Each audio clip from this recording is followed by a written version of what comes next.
సూర్యాపేట జిల్లా చింతలపాలెం మండలంలో భూభారతి సమావేశం జరుగుతుండగా తన భూమిని వేరే వ్యక్తులకు పట్టా చేస్తున్నారని ఆవేదనతో రెవెన్యూ అధికారుల ముందు నాగరాజు అనే రైతు పెట్రోల్ పోసుకున్న సంఘటన చోటు చేసుకుంది.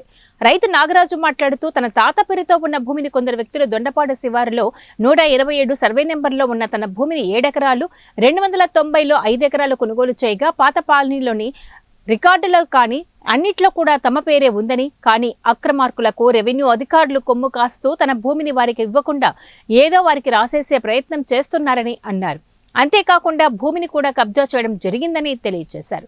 ఎన్నిసార్లు ఆఫీస్ చుట్టూ తిరిగినా కానీ ఎవరూ పట్టించుకోవడం లేదని, ఇటీవల తమ భూమి కబ్జాకు గురైందని అధికారులకు ఎన్నోసార్లు విన్నవించుకున్నా స్పందించకపోవడంతో నేడు భూభారతి సమావేశంలో తనకు న్యాయం జరగాలంటూ ఆత్మహత్యా యత్నం చేశానని తెలిపారు. కాపీ మీరు ఒకటి తీసుకోండి సార్.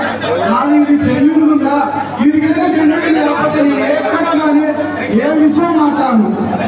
ఇది కనుక జెన్యూన్ లేకపోతే నేను మాట్లాడను.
ఇప్పుడు ఈ భూభారతి తీసుకొచ్చి